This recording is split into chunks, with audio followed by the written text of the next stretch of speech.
MA final Hindi के विद्यार्थियों नमस्कार। आपको फाइनल के तृतीय प्रश्न पत्र हिंदी हिंदी भाषा पर जो प्रश्न पत्र है उसके बारे में आपको मैं बताऊंगी, उसका सामान्य परिचय दूंगी और उसका सिलेबस मैंने व्हाट्सएप ग्रुप पर शेयर कर दिया है। आपका जो तीसरा पेपर है उस पेपर का नाम है भाषा विज्ञान हिंदी और देवनागरी लिपि। तो इसमें आपको हिंदी भाषा, सामान्य भाषा विज्ञान और देवनागरी लिपि के बारे में बहुत विस्तार से अध्ययन कराया जाएगा। पूरा आपका पेपर इस पे होगा और इसमें कई यूनिट्स होंगे। तो सबसे पहले हम भाषा विज्ञान के बारे में, भाषा के बारे में सामान्य जानकारी प्राप्त करते हैं कि भाषा विज्ञान किस ग्रंथ को कहा गया है, भाषा किसे कहते हैं, भाषा की परिभाषा क्या होती है और ये सामान्य मानव भाषा और मानवेतर भाषाओं में क्या अंतर होता है। भाषा सबसे आप सभी परिचित हैं। भाषा अर्थात हमारे विचारों को आदान प्रदान करने का जो माध्यम होता है वो भाषा होता है। ये सर्वविदित है छात्रों कि मनुष्य एक सामाजिक प्राणी है। समाज में रहने के नाते उसे सर्वदा ही अपने विचारों का आदान प्रदान करना होता है। अभी आदान प्रदान का जो माध्यम होता है वो संकेतात्मक हो सकता है, भाषा के माध्यम से शब्दों से बोलकर हो सकता है, इंद्रिय स्पर्श से हो सकता है, विभिन्न प्रकार से हो सकता है। तो यहाँ पर जो भाषा है मूलतः वो एक संकुचित अर्थ में देखा जाए तो वो जो शाब्दिक आदान प्रदान है उसे ही भाषा कहा गया है। लेकिन तनिक हम विस्तार से देखें तो वो हमारी पांचों इंद्रियों पर विचार विनिमय का माध्यम बनती है। तो तनिक इसको ध्यान से सुने कि कभी कभी हमारा आदान प्रदान जो होता है विचारों का वह शब्दों और वाक्यों के द्वारा होता है, कभी मात्र सिर हिलाने से काम चल जाता है। समाज के जो उच्च और शिक्षित वर्ग के लोग हैं वो आमंत्रण निमंत्रण के लिए निमंत्रण पत्र छपवाते हैं, लेकिन देहात में वही कार्य हल्दी सुपारी और इलायची बांटने मात्र से हो जाता है। अर्थात ये आदान प्रदान ही है विचारों का या अपने भावों का। इसी तरह हम देखते हैं कि रेलवे गार्ड, रेल चालक भी विचार विनिमय के लिए झंडियों का प्रयोग करते हैं। और बड़ी रोचक बात है कि बिहारी ने तो अपने दोहे में कह दिया है, भरे भवन में करते हैं नैनन सो ही बात। अर्थात नेत्रों में संकेतात्मक रूप से ही बात कर लिया जाता है। इसी भांति चोर अंधेरे में एक दूसरे का हाथ दबाकर अपने आप को प्रकट करते हैं।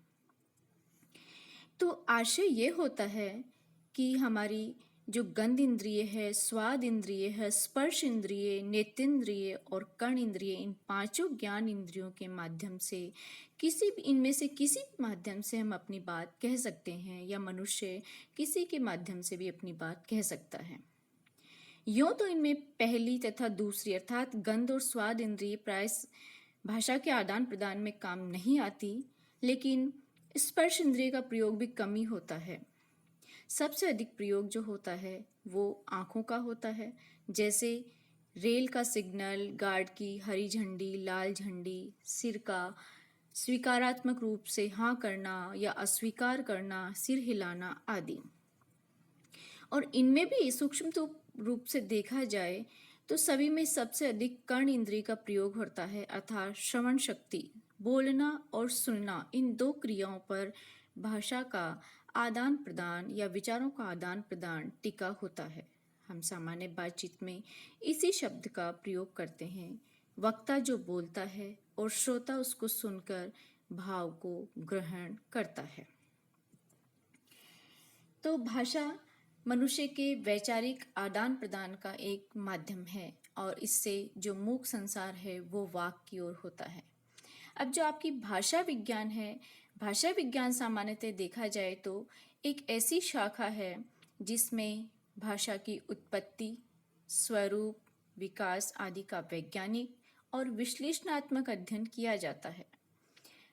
भाषा विज्ञान भाषा के स्वरूप, अर्थ और संदर्भ का विश्लेषण भी करता है। तो आप समझ गए होंगे कि जो आपका ये प्रश्न पत्र है उसमें भाषा का और भाषा के विभिन्न इकाइयों का, उपभागों का किस प्रकार से अध्ययन किया जाएगा, तो हम पहले भाषा की परिभाषाओं का और उनके विशेषताओं का सामान्य परिचय प्राप्त करेंगे। भाषा अपने सूक्ष्मतम रूप में क्या होती है? वैचारिक आदान प्रदान का माध्यम, अर्थात भाषा वह साधन है जिसके माध्यम से हम सोचते हैं और अपने विचारों को व्यक्त करते हैं। अब ये सोचना और विचारों को व्यक्त करने के ऊपर बहुत सारे मतलब हमारे पंच इंद्रियों को माध्यम बताया गया है, लेकिन जो भाषा विज्ञान है, भाषा विज्ञान में हम जिस भाषा का विश्लेषण करते हैं वो इतनी व्यापक नहीं है, वो बहुत सारे साधनों को नहीं लेती है और पशु पक्षियों की भाषा को भी नहीं लेती, गूंगे की भाषा भी नहीं, केवल बोल सकने की मनुष्यों की भाषा जो सुनी जाए और कही जाए उसे ही कहा गया है। भाषा की अनेक परिभाषाएं दी गई हैं। भाषा शब्द संस्कृत की भाष धातु से बना है जिसका अर्थ होता है बोलना या कहना, अर्थात भाषा वह है जिसे बोला जाए। प्लेटो ने अपने सोफिस्ट में विचार और भाषा के संबंध में लिखते हुए कहा है कि विचार और भाषा में थोड़ा ही अंतर है। विचार आत्मा की मूक या अध्वन्यात्मक बातचीत है, पर वही जब ध्वन्यात्मक होकर होठों पर प्रकट हो जाती है तो उसे भाषा की संज्ञा देते हैं। विचार अर्थात जो हमारे बिना शब्द प्राप्त किए अंदर ही अंदर चलता है, प्लेटो ने उसे भी अध्वन्यात्मक बातचीत कहा है। बहुत ही सुंदर ढंग से इस बात को प्रस्तुत उन्होंने किया है। और वही जब शाब्दिक रूप में दूसरे के समक्ष प्रकट हो जाती है तो वो भाषा का रूप धारण कर लेती है। इसी प्रकार एक अन्य विद्वान है स्वीट, उन्होंने भाषा की परिभाषा देते हुए कहा है, स्वीट ने कहा है कि ध्वन्यात्मक शब्दों द्वारा विचारों का प्रकट करना ही भाषा है। एक अन्य पाश्चात्य विद्वान है वेंद्रिये, वो भी कहते हैं कि भाषा एक तरह का संकेत है। संकेत से आशय उन प्रतीकों से है जिनके द्वारा मानव अपने विचार दूसरों पर प्रकट करता है। अब ये प्रतीक कई प्रकार के होते हैं, जैसे नेत्रग्राह्य, कर्णग्राह्य, स्पर्शग्राह्य। वस्तुतः भाषा की दृष्टि से कर्णग्राह्य प्रतीक ही सर्वश्रेष्ठ हैं। अर्थात जो विद्वानों ने भाषा की परिभाषा दी है, स्वीट ने कहा है, प्लेटो ने कहा है, वेंद्री ने कहा है, तो इनके अनुसार भाषा क्या है? कर्ण इंद्रियों के माध्यम से ग्रहण किया जाने वाला विचार या भाव है। एक अन्य विद्वान है ब्लॉक और ट्रेगर, वो इस प्रकार से व्याख्या देते हैं, a language is a system of arbitrary vocal symbol bye means of which a society group corporates.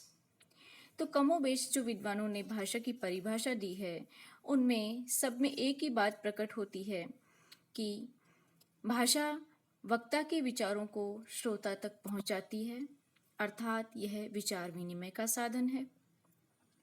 एक अन्य बात इन परिभाषाओं से निकल कर आती है कि भाषा निश्चित प्रयत्न के फलस्वरूप मनुष्य के उच्चारण अवयवों से निसृत ध्वनि समष्टि होती है।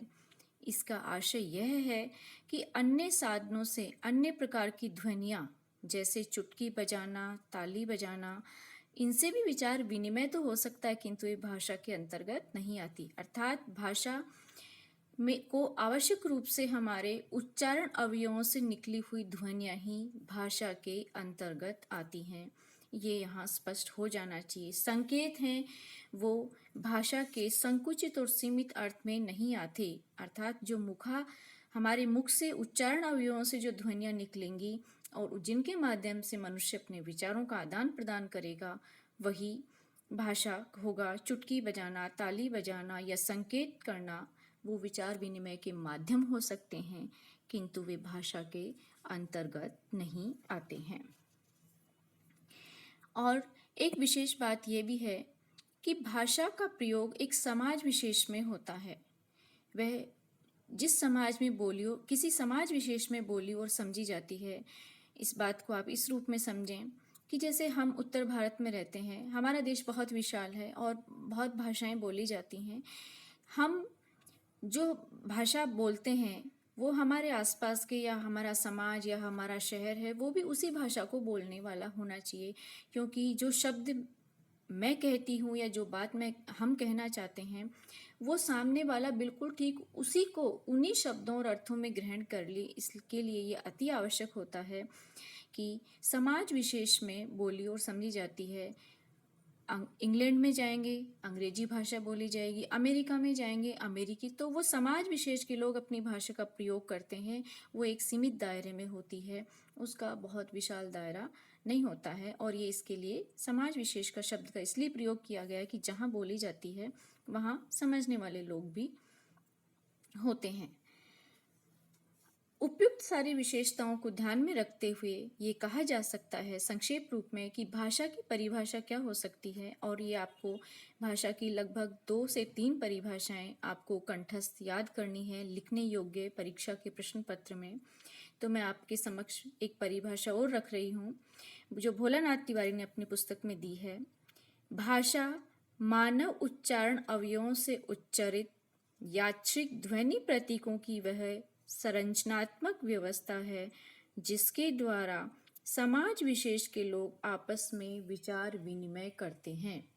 लेखक, कवि या वक्ता के रूप में अपने अनुभवों एवं भावों आदि को व्यक्त करते हैं तथा अपने वैयक्तिक और सामाजिक व्यक्तित्व, विशिष्टता तथा अस्मिता के संबंध में जाने अनजाने जानकारी देते हैं। तो विद्यार्थियों, संक्षेप के रूप में आज हमने देखा कि भाषा की परिभाषा क्या हो सकती है, भाषा विज्ञान क्या है, वो किन किन शाखाओं का किस प्रकार से भाषा का अध्ययन करती है। तो आज के जो ये आपका परिचयात्मक रूप से जो आपको ये व्याख्यान दिया गया है उसी को आगे विस्तार देते हुए हम भाषा की परिभाषाओं, मानवेतर भाषाओं का अध्ययन करेंगे।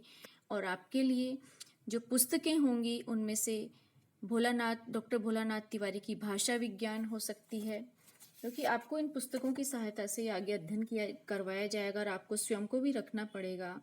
एक पुस्तक का नाम और बताती हूँ मैं, आधुनिक भाषा विज्ञान, राजमणि शर्मा की है। हिंदी भाषा का उद्गम और विकास उदय नारायण तिवारी की है। और भोलानाथ तिवारी की हिंदी भाषा नामक पुस्तक भी एक विशिष्ट है। तो आपको इन एकाधिक पुस्तकों से, संदर्भ पुस्तकों से अध्ययन करना रहेगा और आपको ई व्याख्यान के माध्यम से विस्तार से समझाया जाएगा। धन्यवाद।